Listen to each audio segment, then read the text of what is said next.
नमस्कार। राज्य सरकार के निर्देशानुसार चित्तौड़गढ़ एवं पूरे राजस्थान में इन दिनों शहर एवं गांवों में विभिन्न शिविर आयोजित किए जा रहे हैं ताकि एक ही छत के नीचे लोगों की विभिन्न समस्याओं का समाधान हो सके।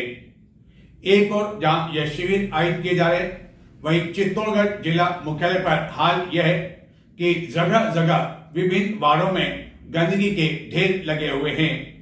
जहां नियमित रूप से सफाई नहीं हो रही है, वहीं सड़कों का हाल ऐसा है कि कब आपका वाहन दुर्घटनाग्रस्त हो जाए कहा नहीं जा सकता है। न केवल अंदरूनी जो गली मोहल्ले हैं उनके सड़कों की हालत खराब है, बल्कि जो मुख्य मार्ग है वहां भी इतने इतने बड़े बड़े खड्डे हैं कि रात्रि के समय तो हर समय दुर्घटना होने की संभावना बनी रहती है। ऐतिहासिक दुर्ग पर भी कुछ इसी तरह के हालात है जहां की सड़कों पर बड़े बड़े खड्डे पड़े हुए हैं, लेकिन इसके बावजूद इस ओर ध्यान देने वाला कोई नहीं है। चित्तौड़गढ़ में नगर परिषद द्वारा एक और जहां इन दिनों विभिन्न स्थानों पर अलग अलग वार्ड वाइज शिविर का आयोजन किया जा रहा है ताकि एक ही छत के नीचे लोगों को विभिन्न सुविधाओं का लाभ मिल सके। यह शिविर सोमवार को हाट बाजार में आयोजित किया जाएगा, जहां की भोई खेड़ा एवं अन्य वार्ड के लोगों की समस्याओं का समाधान हो सके। लेकिन वहीं दूसरी ओर गत कई समय से चित्तौड़गढ़ नगर परिषद क्षेत्र में गंदगी का आलम यह है कि कई दिनों तक भी विभिन्न गली मोहल्लों वार्ड में सफाई नहीं हो पा रही है। गंदगी के जगह जगह ढेर देखे जा सकते हैं। न केवल गली मोहल्लों में, बल्कि हालत यह है कि गत कुछ दिनों से तो मुख्य मार्गों पर भी जहां तहां गंदगी देखी जा सकती है और ऐसा लगता है कि चित्तौड़गढ़ के सफाई कर्मचारी सामूहिक हड़ताल पर चले गए हों। एक और जहां गंदगी के ढेर, वहीं दूसरी ओर स्वच्छ सर्वेक्षण को लेकर इस तरह के नारे भी जगह जगह दीवारों पर देखे जा रहे हैं।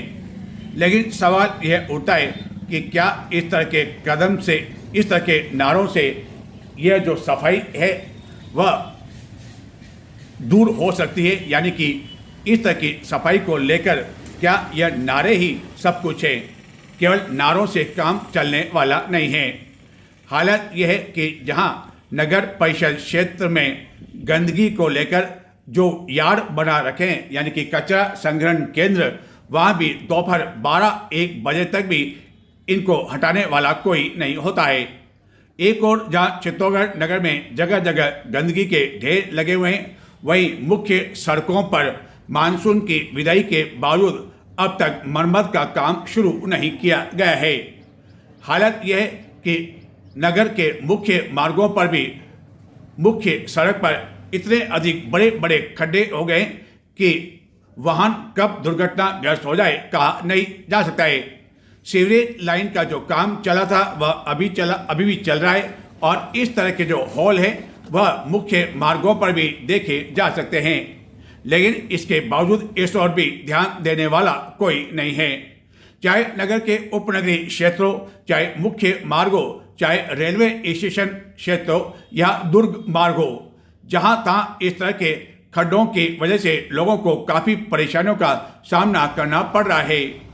यह चित्तौड़गढ़ की मुख्य सड़क में से एक पुलिस लाइन की ओर जाने वाला मार्ग, जहां से प्रतिदिन कई वाहन गुजरते हैं, लेकिन इस मार्ग पर भी जहां तहां इतने अधिक खड्डे हो गए कि रात के समय तो कम से कम दुपहिया वाहनों वालों को हर समय डर लगा रहता है कि कब उनका वाहन दुर्घटनाग्रस्त हो जाए, क्योंकि इस मुख्य मार्ग पर स्ट्रीट लाइट नहीं होने से भी यह खतरा बना रहता है। चित्तौड़गढ़ के शास्त्री नगर में मुख्य मार्ग पर भी इस तरह की स्थिति आए दिन देखने को मिल रही है, यानी कि गंदगी के ढेर। राणा पूंजा की जयंती के अवसर पर रविवार को चित्तौड़गढ़ में शोभा यात्रा का आयोजन किया गया। यह शोभा यात्रा इंदिरा गांधी स्टेडियम से आरंभ होकर नगर के मुख्य मार्गों से गुजरती हुई गांधी नगर पहुंची। श्री राणा पूंजा भील विकास समिति एवं भील समाज युवा मोर्चा सुधार समिति की ओर से वीर योद्धा राणा पुंजा की जयंती रविवार को चित्तौड़गढ़ जिला मुख्यालय पर विभिन्न आयोजन के साथ मनाई गई। इस अवसर पर इंदिरा गांधी स्टेडियम से एक शोभा यात्रा निकाली गई, जिसमें समाज के महिला, पुरुष, युवा, आदिवासी परंपरा अनुसार अपने हाथों में हथियार लेकर चले थे एवं बीच मार्ग में नृत्य करते हुए चल रहे थे। शोभा यात्रा चित्तौड़गढ़ नगर के मुख्य मार्गों से गुजरती हुई गांधी नगर स्थित राणा पुंजा भवन पहुंची, जहां सभा के साथ ही समाज के प्रतिभावान छात्र छात्राओं को अतिथियों द्वारा सम्मानित किया गया। इस अवसर पर विभिन्न वक्ताओं ने सामाजिक कुरीतियों एवं अंधविश्वास को दूर करने पर बल देते हुए समाज के लोगों को शिक्षा से जुड़ने और अपने बच्चों को शिक्षित करने के लिए प्रेरित किया। वक्ताओं ने समाज के युवाओं को सरकार की नई तकनीकी सुविधाओं और ऑनलाइन प्लेटफॉर्म को समझने के लिए भी प्रोत्साहित किया। चित्तौड़गढ़ जिले के गंगरार क्षेत्र में स्थित सारास में राजस्थान ग्रामीण बैंक में एक खिड़की का सरिया तोड़कर शनिवार रात्रि को अज्ञात चोर अंदर प्रवेश कर गए। हालांकि वह बैंक में स्थित सेफ को तोड़ने में सफल नहीं हो सके। चित्तौड़गढ़ जिले के गंगरार क्षेत्र में स्थित सारास में एक बैंक में शनिवार रात्रि को बैंक की एक खिड़की का सरिया काटकर 4 चोर अंदर प्रवेश कर गए। हालांकि इस दौरान वह सेफ को काटने में सफल नहीं हो सके। सारास में स्थित राजस्थान ग्रामीण बैंक में शनिवार रात्रि को चोरों ने इस वारदात को अंजाम दिया। बैंक के अंदर लगे सीसीटीवी कैमरे में चोर कैद भी हो गए, जिन्होंने बैंक की सेफ को काटने का प्रयास किया, लेकिन इसमें सफल नहीं होने पर वह यहां से कुछ भी ले जाने में सफल नहीं हो सके। घटना के समय बैंक में कोई भी चौकीदार मौजूद नहीं था एवं रविवार सवेरे इस घटना की जानकारी मिलने पर पुलिस एवं बैंक अधिकारी। चित्तौड़गढ़ समेत राजस्थान से मानसून की विदाई हो चुकी है।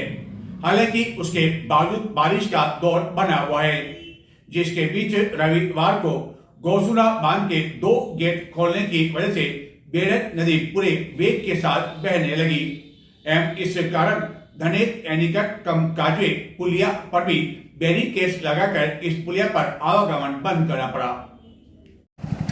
चित्तौड़गढ़ एवं राजस्थान से मानसून की विदाई होने के बावजूद बारिश का दौर अभी भी बना हुआ है, जिससे जलाशयों में निरंतर पानी की आवक हो रही है, जिसके चलते चित्तौड़गढ़ के समीप स्थित गौसुना बांध के रविवार को 2 गेट खोलने से बेड़क नदी पूरे उफान के साथ बहती रही, जिसके कारण धनेत एनीकट कम काजवे पुलिया पर आवागमन दोनों और बैरिकेड्स लगाकर बंद करना पड़ा।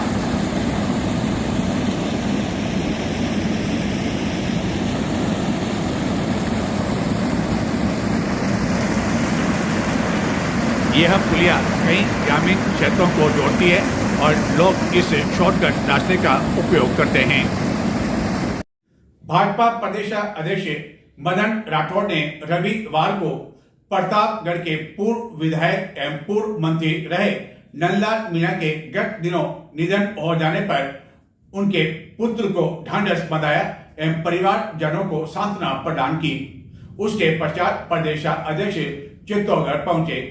भाजपा जिला कार्यालय में उन्होंने वृद्ध कार्य समिति की बैठक को संबोधित किया, लेकिन इस बैठक के साथ ही यह बैठक कई कारणों के कारण चर्चा का विषय बन गई। आगे आए तो क्या बोले कि खा रास्ते में जबरदस्ती खिला भी दिया मंदिर में, और रास्ते बढ़ते ही बहुत स्पष्टवादी है, बहुत अच्छी बात है, मुझे बहुत अच्छा लगा। और उसने ही विराट हृदय के हमारे माननीय सांसद आदरणीय सीपी जोशी जी, मैं आपको सच्ची बात बता रहा हूँ, ईमानदारी की बात है। जैसा इन्होंने उदाहरण दिया था पेड़ाई, मैं पहले कोऑपरेटिव बैंक का दिल्ली का बैंक का चेयरमैन भी रहा, 10 साल कोऑपरेटिव बैंक का चेयरमैन भी रहा था, पूरे राजस्थान की कोऑपरेटिव बैंक है। 2003 में विधायक बना और 2008 में फिर नहीं लड़ा, पार्टी का काम किया। 2013 में फिर लड़ा दिया, मैं उस इलाके से मेरे विरोधी बिना काप से भी अधिक वोटों से, वोटों के अंतर से, यानी जितने वो वोट लेके आई उससे ज्यादा वोटों के अंतर से मैं चुनाव जीत लेके आया और मुझे स्टेट मिनिस्टर का दर्जा भी दे दिया और 18 में फिर नहीं लड़ाया और 23 में तो था ही ना, ये दूसरे साथ नहीं कहा कि आपको चुनाव लड़ना है, फिर नहीं लड़ाया। लेकिन इस विराट हृदय के व्यक्ति ने जब राज्यसभा के लिए नामांकन की बात आई तो 10-12 नाम थे, उसमें अंत में कहा कि मदन राठौर का भी नाम लिखो और मेरा नाम इन्होंने लिखवा दिया और मुझे राज्यसभा में भी जोड़ दिया और मैं कैसा निर्दयी रहा, यूं समझो तो कि जिस व्यक्ति ने मुझे बनाया उसी व्यक्ति के पद पर मुझे बिठा दिया।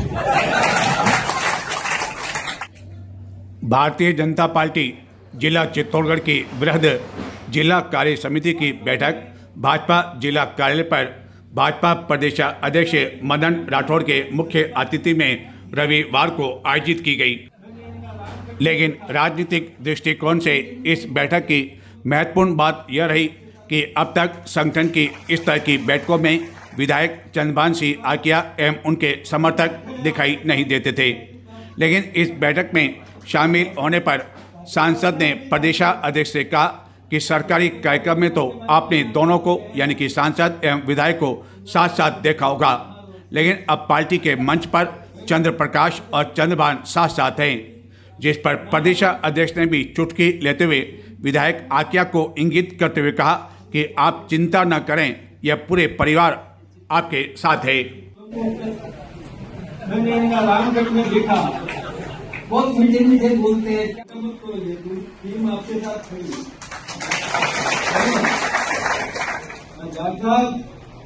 और डॉक्टर आपके पास भी चिंता के साथ टीम आपके साथ खड़ी है, टीम आपके साथ खड़ी है। दरअसल इस बैठक में यानी कि भाजपा जिला कार्यालय में जो संगठन की बैठकें अब तक होती रही है उसमें चित्तौड़गढ़ के विधायक चंद्रभान सिंह आकिया एवं उनके समर्थक अमूमन शामिल होते नहीं रहे हैं। लेकिन रविवार को आयोजित इस बैठक में न केवल चंद्रभान सिंह आकिया मौजूद थे, उनके समर्थक भी मौजूद थे और सबसे महत्वपूर्ण बात यह रही कि इस बैठक में मौजूद चित्तौड़गढ़ के सांसद सीपी जोशी ने कहा कि अब तक सांसद यानी कि उन्होंने स्वयं के बारे में कहा कि उन्हें एवं विधायक को वह कई बार सरकारी कार्यक्रम में साथ साथ देखते होंगे, लेकिन अब वह पार्टी के कार्यक्रम में भी साथ साथ दिखाई देंगे एवं इस एकजुटता को लेकर आने वाले दिनों में भी कई तरह के मायने निकाले जा रहे हैं। सरकारी मंचों पे तो चंद्र प्रकाश और चंद्रभान साथ दिख रहे थे, आज के मंच में भी साथ दिख रहे।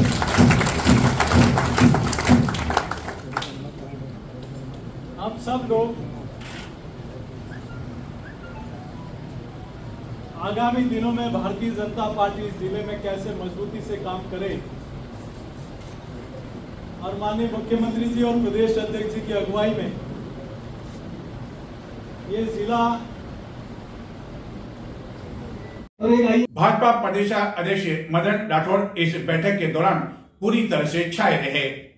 बैठक के दौरान उन्होंने अपने प्रभावी उद्बोधन के दौरान कई बार अपनी बातों से कार्यकर्ताओं पदाधिकारियों आदि को ठाके लगाने के लिए भी बार बार मजबूर किया।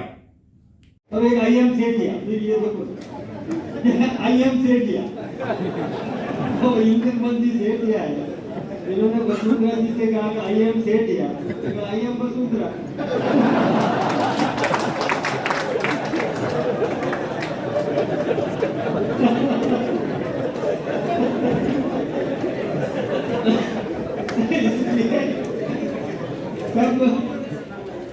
और कुछ है क्या?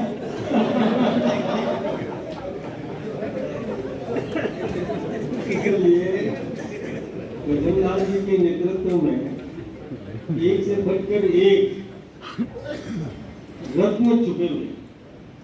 एक और जहां चित्तौड़गढ़ के सांसद सीपी जोशी ने कहा कि वह साथ साथ है, यानी कि सांसद और विधायक, वहीं दूसरी ओर जब भाजपा प्रदेश अध्यक्ष ने कहा कि टीम पूरी तरह से आपके साथ है, यानी कि उनका इशारा चित्तौड़गढ़ के विधायक को लेकर था, तो उनका यह कहना इस बैठक के बाद कई तरह की चर्चाओं को जन्म दे गया।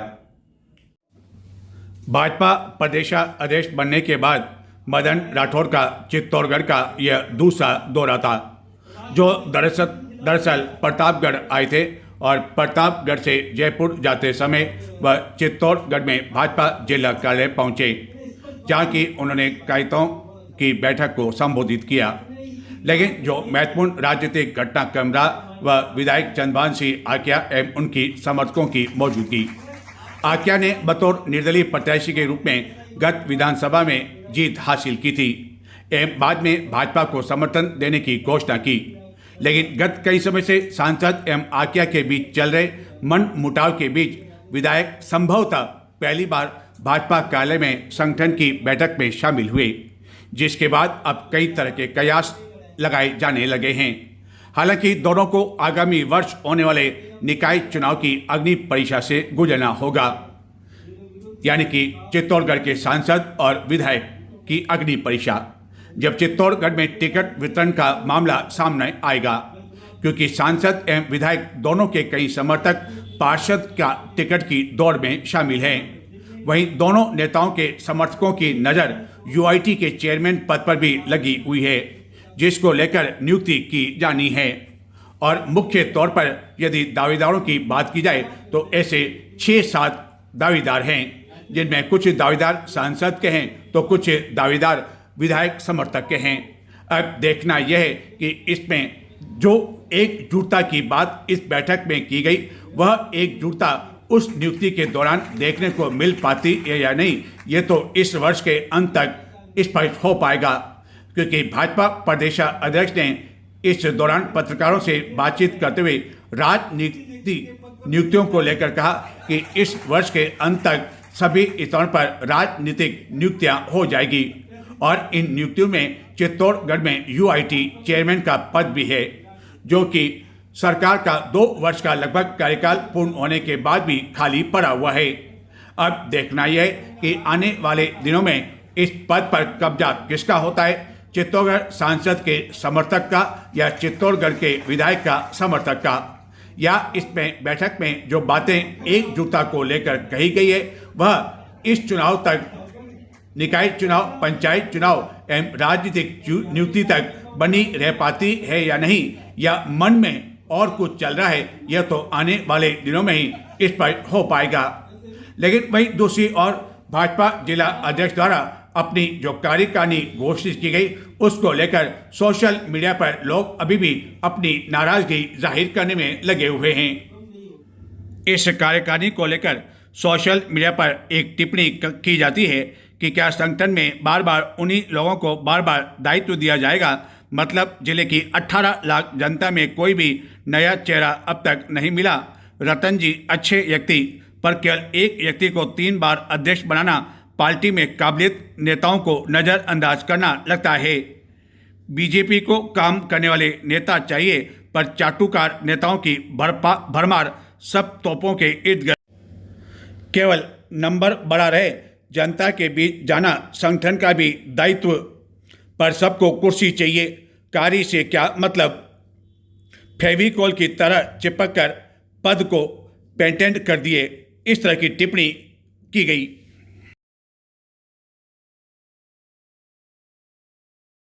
नजर डालते हैं कुछ और समाचारों की ओर, लेकिन संक्षिप्त में देखते रहें चित्तौड़ दशम। राज्य स्तरीय हैंडबॉल प्रतियोगिता 17 व 19 वर्षीय छात्र का समापन समारोह पुरोहितों का सांवता में संपन्न हुआ। प्रतियोगिता में चित्तौड़गढ़ की 17 व 19 दोनों वर्गों की टीमें फाइनल में पहुंची, जिसमें 19 वर्षीय छात्र वर्ग की टीम ने पहली बार जैसलमेर को पराजित कर प्रथम स्थान प्राप्त किया। 17 वर्ष छात्र वर्ग में मेजबान टीम उप विजेता रही। प्रथम स्थान जैसलमेर की टीम ने जीता।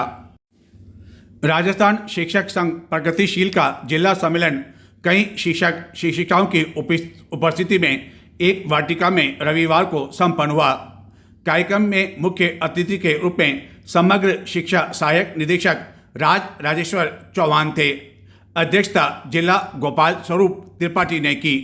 सम्मेलन में शिक्षकों की विभिन्न समस्याओं एवं मांगों पर मंथन किया गया।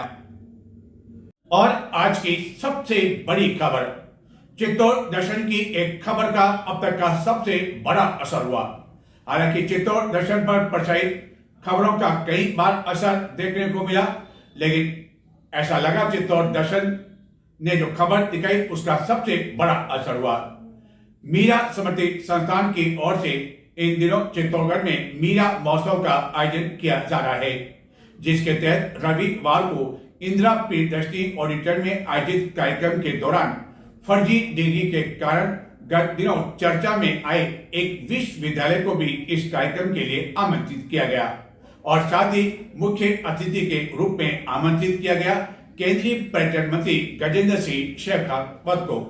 लेकिन इसको लेकर चित्तौड़ दर्शन पर गत दिनों प्रमुखता के साथ समाचार प्रसारित किया गया था कि आखिरकार संस्थान की ऐसी क्या मजबूरी रही जिसके चलते इस विश्वविद्यालय को आमंत्रित करना पड़ा, जबकि चित्तौड़गढ़ जिले में अन्य कई प्रतिभाओं की कमी नहीं है। चित्तौड़ दर्शन का विरोध इस संस्थान को लेकर कतई नहीं था और न ही इस महोत्सव के दौरान आयोजित होने वाले कार्यक्रम को लेकर, क्योंकि मीरा का जब चित्तौड़गढ़ से जुड़ाव रहा है तो उनके नाम पर इस तरह के कार्यक्रम होने चाहिए, लेकिन कम से कम मीरा के नाम पर कार्यक्रम हो और ऐसे विश्वविद्यालय को आमंत्रित किया जाए तो यह कतई उचित नहीं है। और आखिरकार इस खबर का असर हुआ और इस कार्यक्रम से केंद्रीय मंत्री गजेंद्र सिंह शेखावत ने अपनी दूरियां बनाई और रविवार को वह इस कार्यक्रम में शामिल नहीं हुए। बताते रविवार को क्या हाल है इंदिरा प्रियदर्शनी ऑडिटोरियम का, लेकिन मीरा के इस आयोजन के बीच चित्तौड़गढ़ के एक दर्शक ने जानकारी दी कि आखिरकार चित्तौड़गढ़ में मीरा का किस तरह का रहा जुड़ाव। और अगले बुलेटिन में हम बताएंगे आपको कि क्या चल रहा है इस समय ऑडिटोरियम में, यानी कि मीरा महोत्सव को लेकर। नमस्कार।